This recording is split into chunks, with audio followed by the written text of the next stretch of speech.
ที่11ใช้เวลาแต่งตัวดนปันได้เวลาแต่งตัวนะบ่ดุนเนาะแต่ว่าแต่งหน้าก็น่าจะใช้เวลาแต่งหน้าดุนกับเวลาเป็นคันถ้าว่าแต่งตัวสิคันถ้าว่าใส่เสื้อผ้าจะประมาณ4-5 นาทีก็แล้วมั้ง4-5 นาทีเลยแต่ว่าแต่งหน้าใช้เวลาดุนบางทีก็แบบค่อนข้างเกือบหมดครึ่งชั่วโมงก็มีว้าวแต่งหน้าถ้าว่าได้แต่งหน้าเนาะสำหรับค่อยนะการแต่งตัวในท่ามาโดนสมควรเนาะเพราะว่าย่างหลักซอกเครื่องบ่เห็นโมเมนต์ล่าสุดบ่ค่อยเป็นคนแบบซื้อเครื่องสะสมนี่แล้วเวลาไปซะน่ะก็จะซอกในปากก็จนปีนออกมาแต่ว่านั่นแหละส่วนแรกก็ใช้เวลาในการซอกเครื่องเพราะว่าบ่ได้ค่อยมักซื้อเครื่องไว้แดน่ะแล้วก็สำหรับการแต่งหน้านี่ก็สมมติตัวอย่างเนาะอาบน้ำ10 นาทีแต่งหน้าจะประมาณ20เนาะโมเมนต์ยังดอกบัน5นะถ้าแต้มคิ้วจบก็แปลว่าจบอันนี้แต้มคิ้วมันบ่จบก็ได้ลืมอ้อก็แต้มใหม่เวลาเต็มคิวประมาณนี้เอาท่าที่12ละดูที่มักแมนละดูได้ละดูที่มักหนาวฮอนฝนถ้าเป็นอยู่บ้านเห่าละดูหนาวนะเพราะว่ามันบ่ได้หนาวไล่เกินไปมันพอดีอยู่ค่อยแทนมักซ่องระดูคือระดูฝนระดูฝนนี้และเวลาที่เราพักผ่อนอยู่เหือนนั่นน่ะแต่บ่มีเวียยังไงเฮ็ดนะเนาะมักให้ฝนตกเพราะมันจะเป็นอารมณ์แบบนั่งอยู่หน้าตาจิบกาแฟฮ้อนๆแต่ว่าเวลาถ้าเป็นช่วงปกติสิมักยามหนาวคำถามที่13เรื่องที่เข้าใจผิดเนาะไม่คนอื่นเข้าใจผิดเกี่ยวกับตัวเห่าเข้าใจผิดเกี่ยวกับตัวเห่าสำหรับเลยเนาะเรื่องที่คนอื่นเข้าใจผิดเกี่ยวกับตัวเห่าก็คือเป็นคนหน้ายิงเวลาที่โบยิงหน้ายิงเนาะหน้าโบหับเคียเราบางคนคิดว่าต้องเป็นคนที่สะห้าวแล้วก็ยิงนะประมาณนั้นแต่ว่าผู้จักนิดดีบนยิงเลยมีแต่ยิงเขี้ยวเลยเนาะอันหน้าเราบนยิงแต่ว่าเรามักยิงเขี้ยวนี่มีความสุขเนาะยืนกันแล้วมีความสุขสำหรับค่อยสิ่งกดเข้าใจผิดตลอดก็คือ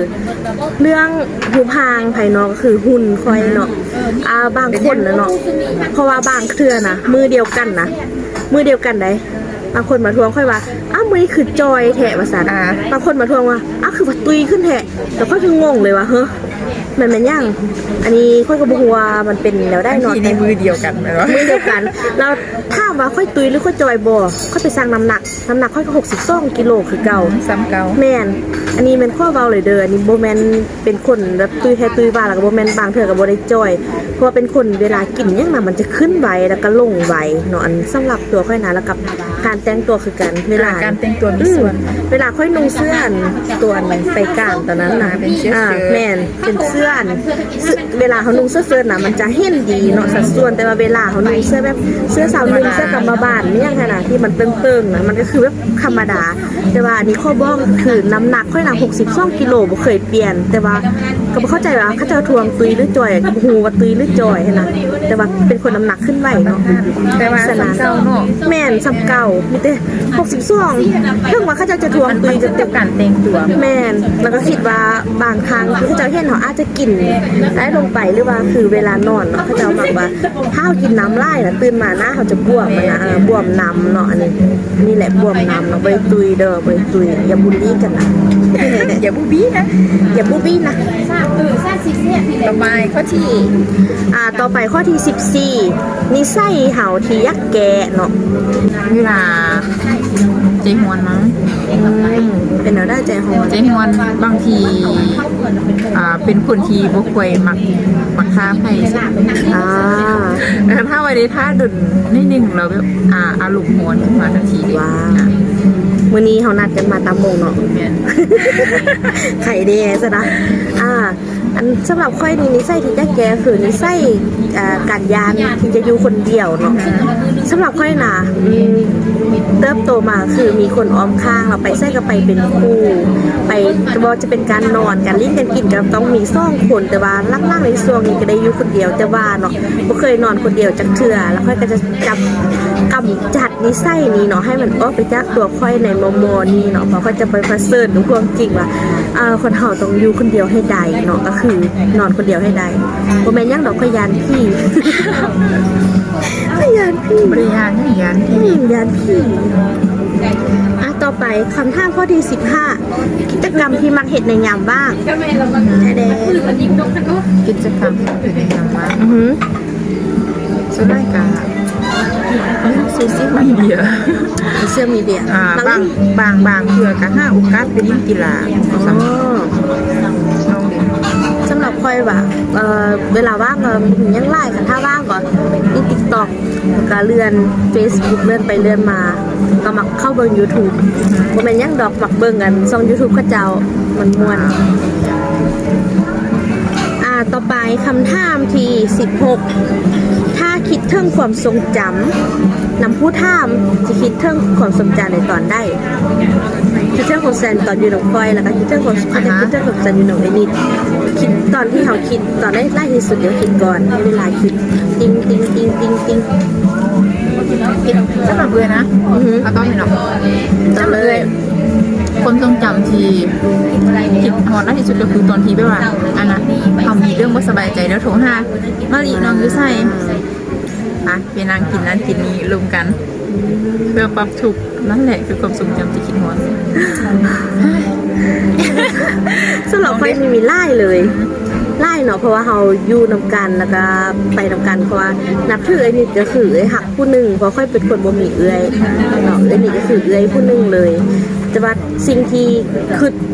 ให้คือไล่ถ้าว่ายักเลือกซีนนี้แต่ข้อเลือกตอนอยู่โรงเรียนเวลาไปโรงเรียนจะได้ลมกันนั่งอยู่โต๊ะขนาดเนาะซีนที่เฮานั่งอยู่โต๊ะแล้วก็นั่งอันนี้ค่อยนั่งบนนี้อันนี้ก็นั่งอีกเบื้องหนึ่งโกนข้ามกันแล้วก็ฟ้อยกินข้าวกับฟ้อยเมียกับฟ้อยที่โทรศัพท์กับฟ้อยเขาก็ฟ้อยว่ามาเห็นก็เห็นกันเลิกนี้เขาก็เห็นกันลงห้องก็เห็นกันสินะแล้วก็บางครั้งก็ส่วนกันออกไปย่างซื้อนั้นซื้อนี้กินก็อันนี้เป็นความทรงจำที่แบบโคตรคิดฮอดเลยนะว้าวอย่าร้องนะเฮ้ยนะไหวแน่นะวิ ไหวที่สู้มีอยู่ คำถามที่17สิ่งที่เห็นให้ยิ้มสิ่งได้ที่เห็นให้เรายิ้มมีความสุขแล้วแหละบ๊ายบายอาจจะได้ฟังบ่ได้ยินบ่ได้เห็นบ่สิ่งที่เห็นให้เรายิ้ม ก็จะเป็นมุมมองนะหักเรื่องการเพื่อเพื่อเพกันบางทีอาจจะเป็นแบบน้ำจิตน้ำใจน้อยๆที่ว่าบัวเต็มคนได้นะเด็กน้อยผู้เฒ่าผู้แก่เวลาที่นี้ผู้ปกครองเรือโตกันในกันเวลาที่เราเห็นเรารู้สึกนี่ลูกนี้มันน่าอยู่เว้ยประมาณนั้นคบเพื่อซึ่งกันและกัน สำหรับค่อยเราเวลาเธอค่อยมีความภูมิใจในตัวเองกับภูมิใจในผู้อื่นเนาะเวลาเขาเห็นยังกะยาบ่ว่าจะได้สนทนาหลุ่มน้อยนึงหรือว่าได้เอาเรื่องตลกไม่ยังกะยาบางทีก็ยิ้มออกมาแล้วจังหัวก็มีเนาะแล้วก็เวลาเห็นผู้อื่นประสบผลสำเร็จบอกหรือว่าเขาเจ้าได้เห็นสิ่งใดสิ่งหนึ่งที่เป็นการซื้อเรือต่อไปนั่นเนาะอันนี้ก็มักเห็นแล้วเห็นแล้วยิ้มคำถามที่18สิ่งที่คาดบ่ได้สิ่งที่คาดบ่ได้ไปเสื้อกระตอกเอาไปนำเงิน คือการเงินสิ่งที่คาดบ่ได้เลยนะมักถือเงินสดหรือเงินอยู่ในบัตรเงินสดเงินสดคือกันก็ได้บุคคลในใจเนาะเงินอัน UCL บัตรต่อไปก็คือคำถามที่19โอ้จะฮอนข้อสุดท้ายแล้วใหม่แค่ให้รีวิวคนถามแดเนาะรีวิวกันรีวิวคนถามคำถามนักใจเขาถามนักใจมีไล่หัวไล่หัวเนาะเดี๋ยวพอรีวิวจากซุ้มซ้ำประโยคยาดีกว่าคือก่อนเราได้เกาะคือรีวิวน้องมะลิข้อที่1เป็นคนหน้าหักโอ้ยหน้าหักโอ้ยนี่เกี้ยวฟองอีกอะไรเกาะเกี้ยวฟองแล้วกันเวลายิ้มเยอะ แบบเห็นที่โลกสดใสขึ้นมาเลย ก่อน วิ่ง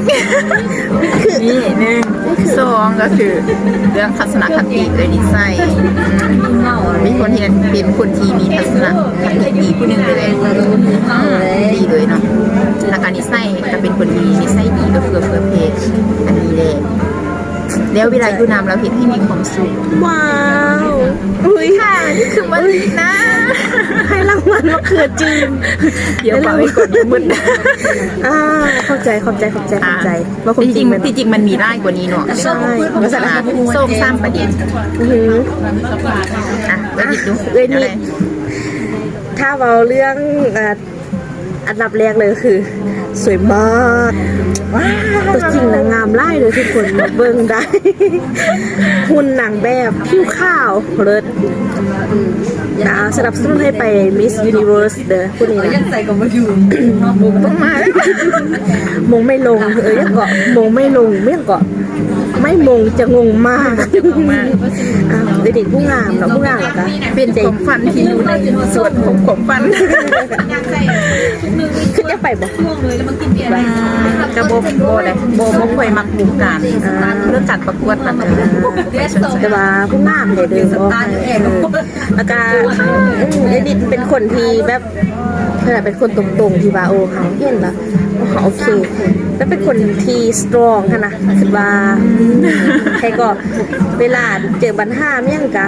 เราพร้อมรับมือเลยตลอดเวลานะคือบางครั้งนี่เขาหน่อยก็อาจจะโดนแต่สำหรับเอนิดแล้วเท่าที่เห็นกะแล้วมันก็แล้วไปนะซึ่งก็เป็นข้อดีที่ค่อยได้เห็นถึงหลายกับเพื่อนด้วยแต่ก็อาทิซ่ามีคือว่านะได้เนาะอาทิซ่าคือนี่เป็นคนที่แบบจริงจังตั้งแต่คบกันมานี่บ่มีเรื่องยังเห็นให้เสียใจเลยแล้วก็มักคอยสวยเรือคอยตลอดสวยเรือคอยที่ก็ยอมว่านี่อโลนี่ปิ่นนั่นเจียอะไรซื้อละบ่ก็ศิลปินให้ได้เด้อค่ะแบบประทันได้เข้าก็ให้นี่สวยแล้วก็ให้คำปรึกษาและไล่แนวก็ให้แนะนำแนวทางชีวิตแบบคนที่ดีแม่และเปลี่ยนโดยที่ว่าแบบบกกักแล้วก็เป็นคนที่เวลาเห็นเฮาประสบผลสำเร็จน่ะเราจะดีใจแล้วก็มักนิดมังยองค่อยเห็นค่อยโคตรขนาดแล้วก็เพราะว่าน้องก็เป็นไอดอลของเขาคือการสินะเห็นบ่คือน้องก็มีจุดดีจุดเด่นจุดเก่งที่แบบเลยตรงเนี้ยเหียนหูจักน้องไล่ใช่นะมันเป็นสิ่งที่ดีเลยนะที่เขาได้เหียนหูซึ่งกันและกันแม่เนาะก็โดยรวมๆเรานี่เป็นคนดีเนาะดีไล่ทางดีทางงามเนาะทุกคนอันนี้ว่าจริงเลยเพราะว่าคือมาอัดคลิปด้วยกันเรานิดหนาบ่เคยไม่ว่ามาลีอันบอนั้นเถื่อเราเต็มใจเสมอมีแต่ค่อยที่แหละบ่พร้อมแบ่งพุ่มเลยแบกเสื้อแหละเลยทำไมสำหรับนิดนี้พร้อมเสมอเนาะแล้วก็ใจดีหนามาอัดคลิปก็โบได้เบายังเลยก็มีแต่บ่อัดคลิปก็เห็นเขาจะมาสร้างความทรงจำเหมือนกันยินดีที่รู้จักเลยนิดยินดีได้รู้จักกันสบายดียังมีน้องสวยรีวิวไม่รีวิวมันคือความทรงจำโอเคค่ะก็จะประมาณเหมือนเราน่ะไม่ไหวเห็นอวยพรให้กันสิทธิยักษ์บอกให้กับมันดีใช่ป่ะถ้ามือได้มือหนึ่งเขาจะบริยุนำกันโอเคคำท่าสุดท้ายก็คือให้ให้บอกกันเนาะว่าถ้ามือได้มือหนึ่งเขาอาจจะบริยุนำกันอาจจะแยกกันคนละทางในเหตุตามเป้าหมายของตัวเองเราเดินทางของตัวเองสิอาจจะบริมาที่นำกันคือปกติและสิ่งที่ยักษ์บอกเนาะเอาจะข้อกันได้สิ่งที่ยักษ์บอกอยากเมาเลยน้ำตามันจะไหลที่สู้ไหวแน่นะมีเธอไหวแน่นะมีอยู่เนาะเก็บไว้แล้วเนาะสำหรับสิ่งที่ยักษ์บอกเนาะในอนาคตที่เขาเบิ่งว่าเห็นเนาะบางทีเราจะได้แยกย้ายกันไปเติบโตไปสู่ภาพของฝันตามทางของให้เราสิเนาะในอนาคตกระทั่งเขาได้แยกกันไปแล้วเขาอาจจะได้กลับมาเจอกันอีกใช้ชีวิตกันอีกหรือว่าอาจจะบ่ได้มาแต่เดี๋ยวได้ก็ขอให้เฮาขนาดจื้อเรื่องราวดีๆจื้อความทรงจำที่เขาเคยผ่านมาร่วมกันจะอยู่ใส่กระเตนอยู่ใส่กระซางแต่พอให้ระลึกถึงกันตลอดเป็นกัลยาณมิตรที่ดีให้กันหักเพลงกันช่วยเหลือกันชีวิตในทางที่สวยใดเนาะแล้วก็ยักไปผลให้น้องมะลิ ประสบความสำเร็จและสิ่งที่ใจตัวเองว่างมีเป้าหมายที่มันแน่นอนมีเป้าหมายตัวได้เดียวก็คือแบบที่ลุยที่ไปหดเป้าหมายแล้วก็ประสบความสำเร็จนี่แหละคือสิ่งที่เคยมองให้ ขอบคุณมาก โอเค ขอบใจเอนิดไล่ๆเลยสำหรับคอยเนาะสิ่งที่คอยอยากบอกเอนิดก็คือเอนิดนะเป็นคนที่เก่งเนาะชีวิตเอนิดยังต้องเจอกับหลายๆสิ่งหลายๆอย่างอันนี้เว้าในนามที่เราเคยลง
อย่างว้าวมัน แม่นกะ ยังจะมีคลิปต่อไปอยู่นะ แม่ยังจะมีคลิปต่อไปเนาะทุกคนกะคิดฮอดเอนิดคิดฮอดมาลีเนาะในตอนที่มาถ่ายคลิปตรงกันก็เข้ามาบนที่ซองเลย แม่นซองย่าง มาลีมีสูตรนั่นแน่ วันนี้มีโซเซนแนลเราแค่ทำเสิร์ชคลิปที่ซ่องอะไรอย่างเงี้ยก็มีแต่ประมาณนี้เนาะทุกคนอันนี้ก็จะเป็นเรื่องราวดีๆของพวกเราเนาะที่ว่ามีสาระเดนมีสาระเดนเนาะจะเป็นคลิป Ask Me เนาะที่เราได้เห็นสำหรับมื้อนี้ลาไปก่อนบ๊ายบาย เวลาจะเบาเซลเรา